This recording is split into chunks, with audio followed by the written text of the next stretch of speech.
period. Well, great. The video. How you doing, folks? You're very welcome. The sun is my eye. I have one eye closed. We're here in Mountcole, just outside Listowel in County Kerry, with the Daltons cutting turf.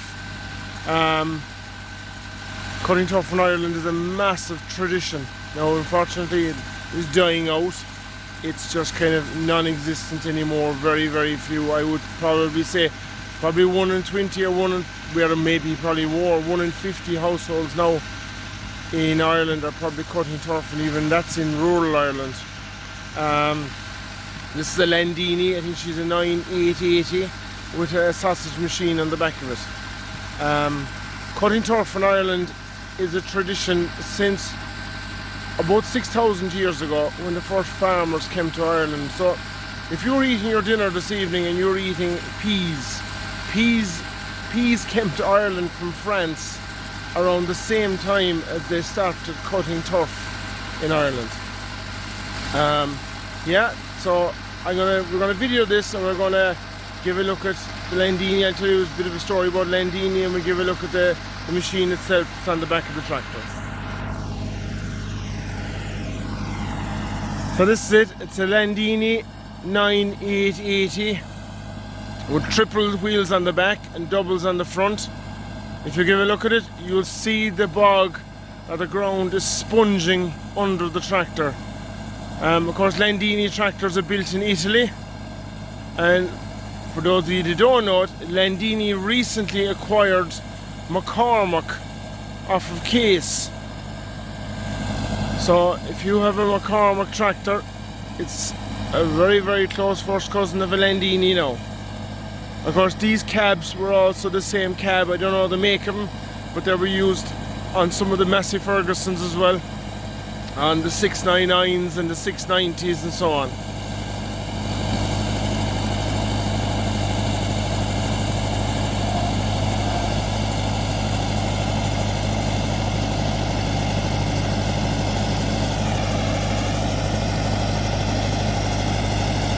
She's a Landini 9880 Power Flow.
See there, it's like a chain drive.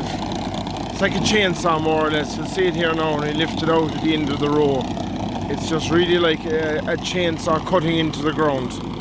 It's actually a very good system because it mixes both the bad and good peat together. The machine itself is possibly 25 or 30 years old. See there? You'll see the chain now. And here reverses up here.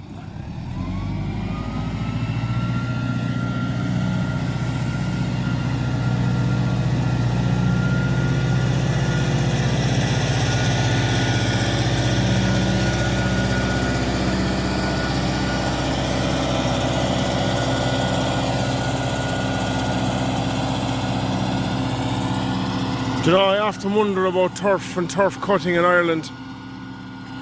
Like, we'll say for thousands and thousands of years they used what I would have called a spade or a sláin, what we call it as a sláin, and a winged sláin, and there was different systems all over Ireland for cutting turf. But you know, we'll say this was probably an invention that was probably thought up, maybe, I'm not too sure, we'll say the 70s. Like, you know, turf really got, cutting turf with Bord na Móna in Ireland, and Bord na Móna was a state body, state peat harvesting body for years. They shut down Bord na Móna there maybe about 3 years ago at this stage. But I often wondered, you know, if, like, the height of turf cutting was probably in the 70s, if turf cutting had continued and had become, if it continued being as popular as it was right up through into the 00, the noughties, and right up to the, whatever 2022 we're in now, I often wonder what machines they would have now. I watched another video there one night, and what he actually said was, and it made a lot of sense. He said if it had stayed as popular as it was in the 70s and the 80s, the chances are you could probably go to what we would call the bog. We call it the bog here in Kerry, but more people up the northern side of Ireland would call it the fawn. And what I often wonder is what mechanisms they would have had. Would they have had something that you could, we'll say, cut the bog or dig the bog, and you could have it at home, dry it, some system of drying it, and have it at home the same evening. Like, this turf now is really depending on fine weather to get it harvested.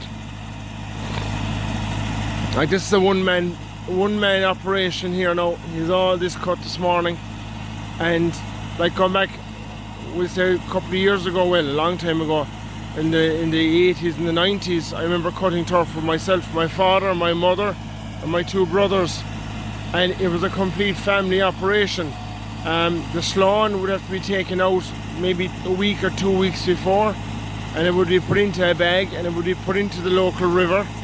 So the handle, the timber handle, would swell out, and because it dried out all winter in the shed, so the head wouldn't fall off the slawn.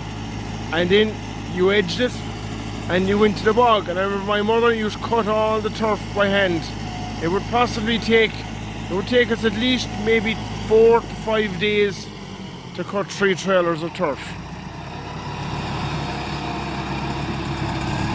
4 to 5 days to cut 3 trailers of turf. And my mother would do all the cutting.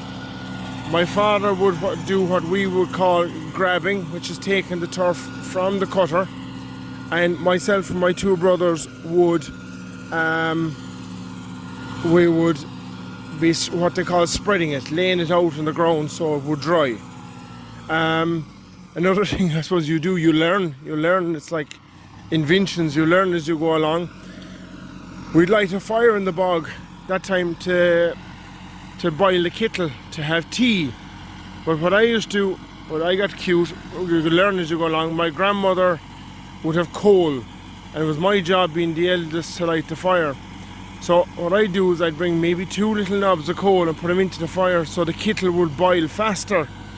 Because the faster the kettle boils, the sooner you'd have your tea. So I discovered if I bought a couple of knobs of coal and put them into the fire, the kettle would boil a lot faster. And of course, depending then on the day, today is a very calm day, you'd have a lot of midges in the bog.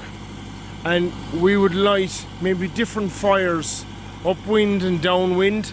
The small, very small little fires to keep the midges away, keep the midges at bay.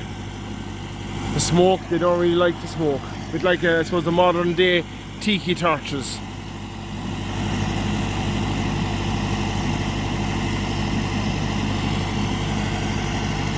And then, I suppose, going back to where I'm originally from, or where I grew up, in Derrymore, just 7 miles, 8 miles outside Tralee. They used to cut turf there, but they just cut it up the mountain, and it was only 1 sod deep, which means it was only a foot. And what they used to call it was scallops. And they'd cut it with the spade into maybe small, not too big, but the bigger it is, the harder it's going to be to dry. But the grass that you see here that we're walking on, that would be still on top of it. And it was a very white turf. It wasn't particularly a good turf to burn, but they would dry it up the mountain, up the Sleeve Mish Mountains, and they would bring it home in a donkey's car, or not a donkey's car, a donkey with baskets up on his back. And my father told me that when he'd come home from school, that was his job every day, kind of, we'll say in September, would be go to the bog, up the mountain to the bog, and bring home a donkey's basket of turf. And of course they would also have to go to the beach and bring home a basket of seaweed for the spuds. The seaweed to be put in around the same time, around October, November, to fertilise the land for next year's crop of spuds, potatoes, whatever you want to call them. But like I said, this is a completely dying out tradition. It is no more. And the government in Ireland at the moment are creating havoc for the rural community, the rural people of Ireland. And if they sat back and thought about it, really and truthfully thought about it, but which they haven't, the turf cutting in Ireland is gone. It is no more. Like I said, the amount of people that are cutting turf in rural Ireland is just kind of non-existent, really and truthfully. If they give it another 10 years, it wouldn't be there at all. Because at the moment, if you're applying for planning permission for a house, you cannot get planning permission in rural Ireland with a house with a chimney. So it's dying, it's gone. It's a 6,000-year-old tradition of cutting turf in the peatlands in Ireland, and within 10 years it'll be gone. I'm really hoping this year that I'll be able to video someone cutting the turf the really old traditional way. There's probably one or two people left around me, so hopefully I'll be able to convince someone to go in front of the camera and just get them, because when it's gone, guys, and that's going to be it. Like, for those of you that don't know it, at the moment, even the peat moss that we're using for polytunnels and for flower baskets is actually being imported into Ireland from Latvia. Now, how that makes sense, I don't know. Ship it the whole way from Latvia on a big massive ship, and then offload it in a port in Ireland and draw it with several trucks to wherever it's going to be distributed. Okay guys, that's kind of it for me. That's my rant for this morning. I hope you enjoyed a bit of a video. give a like, give a subscribe, and hopefully we'll have a few more coming online very shortly. We're getting there. We're very, very close on 1 million views now at the moment. So if you go up to the top of the home page there and you go all the way along and it says about, there's an email address there, and down the bottom of it, it'll tell you how many views. I think we have 988,000 or something at the moment, so we're getting there. So thanks again to everyone for watching. Give a like, give a subscribe, and enjoy the rest of the video.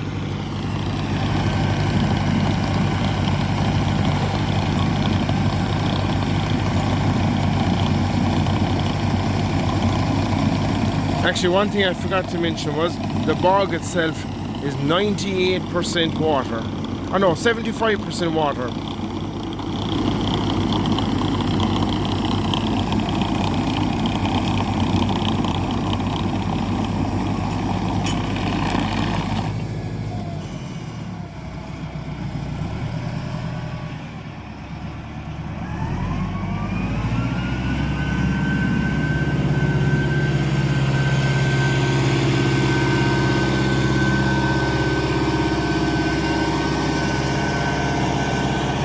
And just, I suppose, thanks again to the Daughtons for leaving me come and video them here this morning in Mountcole. This is the turf. That is it. See it? It's pure and utter muck. But that dries out and it'll be 98% or 75% water. So they will substantially reduce in size.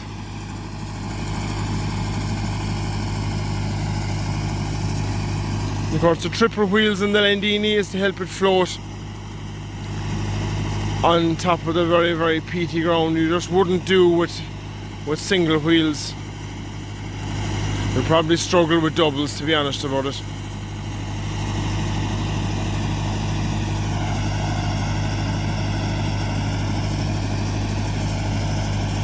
And if you look at the colour in the peat, you can see it's drying out already. Now it'll take a big effort to dry it out. They'll have to cut it here. It'll take a couple of weeks, maybe 2 weeks of very fine weather. Depending on the weather, then you turn it. Just turn it upside down, and depending, then you might have to foot it. And then, really depending then on what kind of tractor you have, it'll probably be drawn from here out up onto the verge of the road there where it's collected with the tractor, and you draw it home then and you put it into the shed.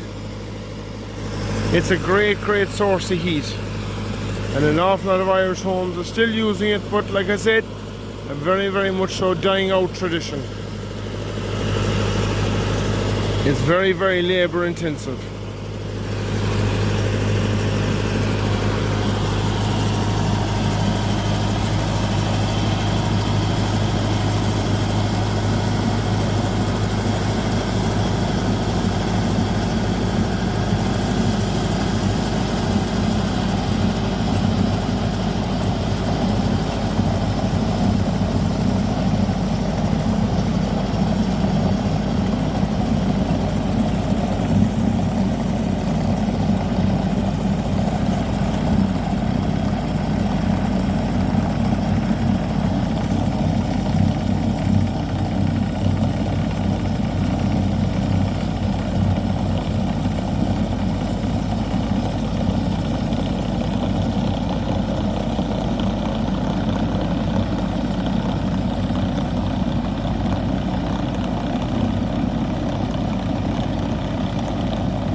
And for those of you that might say it ruins and destroys the bogs, that's the mark it makes. That is it. That's all the mark it makes.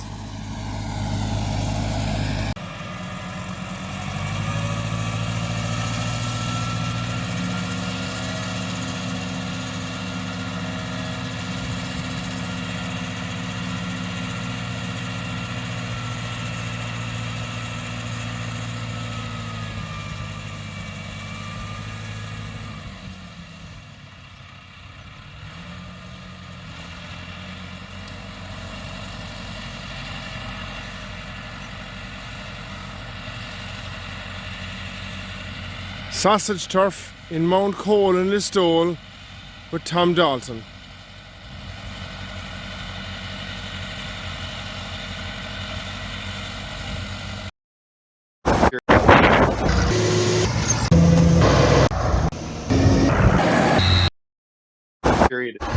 Well, great video.